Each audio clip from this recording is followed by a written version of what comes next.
எல்லாருக்கும் வணக்கம். இன்னைக்கு நம்ம ரொம்ப முக்கியமான ஒரு விஷயத்தை பத்தி பேச போறோம். சில நேரங்கள்ல நம்ம ரொம்ப கடினமா உழைப்போம், நம்மளோட முழு முயற்சியும் போடுவோம். ஆனா ஒரு அடி கூட முன்னாடி போக முடியாம அப்படியே நிப்போம். நம்மள எது தடுக்குது? இந்த கேள்விக்கு ஒரு சின்ன ஆனா ரொம்ப ஆழமான ஒரு பழைய கதை மூலமா பதில் தேடலாம் வாங்க. நம்ம எல்லாருக்குமே இந்த மாதிரி ஒரு ஃபீலிங் வந்திருக்கும் இல்லையா? ராத்தகலா உடைச்சிருப்போம், எல்லாத்தையும் கரெக்டா செஞ்சிருப்போம். ஆனா கடைசியில பார்த்தா எங்க ஆரம்பிச்சோமோ அங்கேயே நிக்கிற மாதிரி தோணும். இதுக்கு பின்னாடி நாம கவனிக்க தவறின ஒரு முக்கியமான காரணம் இருக்கலாம். சுவாமி சித்பாவனந்தரோட இந்த பழங்கால ஞானம் நம்மளோட இந்த குழப்பத்துக்கு ஒரு அருமையான வழிய காட்டுது.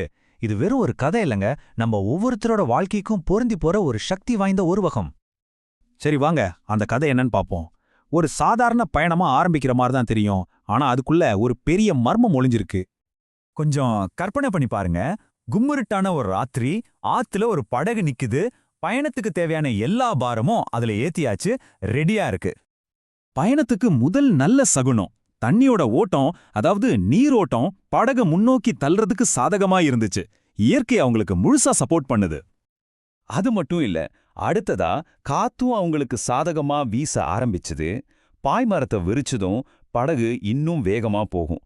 அதாவது வெளியிலிருந்து கிடைக்க வேண்டிய எல்லா உதவியும் கிடைச்சது.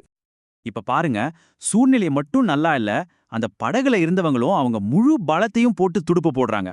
கொஞ்சம் கூட சோர்வடையாம உழைக்கிறாங்க. அப்போ எல்லாமே சரியாத்தானே இருக்கு. இங்கேதான் ஒரு பெரிய ட்விஸ்ட். சாதகமான நீலோட்டம், சாதகமான காத்து, இவங்களோட கடுமையான உழைப்பு இவ்ளோ இருந்தும் விடிஞ்சு பார்த்தா அந்த படகு ஒரு இன்ச்சு கூட நகரல. எப்படி இது சாத்தியம்? என்ன நடந்திருக்கும்? அந்த கேள்விக்கான பதில் ரொம்ப சிம்பிளான ஒரு விஷயம். ஆனா அவங்க அதை கவனிக்காம விட்டுட்டாங்க. அவ்வளோதான் விஷயம். ஆமா, காரணம் இதுதான். அவங்க அந்த நங்கூரத்தை மேல தூக்கவே இல்ல. அந்த ஒரே ஒரு சின்ன கவனக்குறைவு அவங்களோட இரவு முழுசா பட்ட கஷ்டத்தை வீணாக்கிடுச்சு.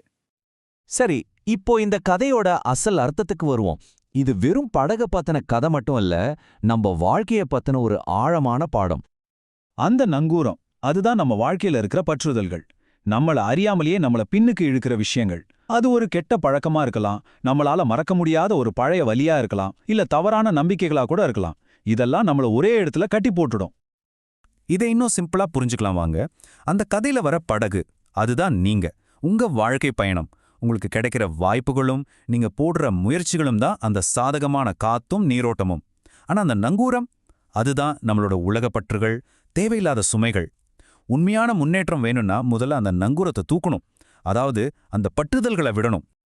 அப்போ இந்த கதையில இருந்து நம்ம கத்துக்க வேண்டிய முக்கியமான விஷயம் என்னன்னா, வெளியில இருந்து எவ்வளவுதான் முயற்சி பண்ணாலும் நமக்குள்ள நம்மள கட்டி போட்டிருக்கிற விஷயங்களை கவனிக்காம விட்டா முன்னேற்றமானது சாத்தியமே இல்ல. ராமகிருஷ்ணர் சொன்ன இந்த ஒரு விஷயம் இந்த கதையோட மொத்த சாரத்தையும் சொல்லிரும். உண்மையான முன்னேற்றம் அந்த பற்றுகளை விட்டு விலகிறதுலேருந்து தான் ஆரம்பிக்குது. அதுவும் இல்லாம நாம எவ்வளவுதான் துடுப்பு போட்டாலும் இருந்த இடத்துலயே தான் சுத்திட்டு இருப்போம். இப்போ இந்த கேள்வியை நான் உங்ககிட்ட கேட்கிறேன். இந்த கதை மூலியமா கொஞ்சம் உங்க வாழ்க்கையை யோசிச்சு பாருங்க.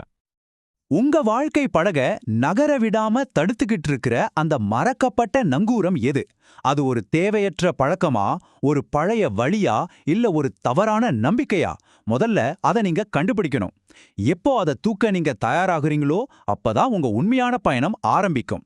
யோசிச்சு பாருங்க.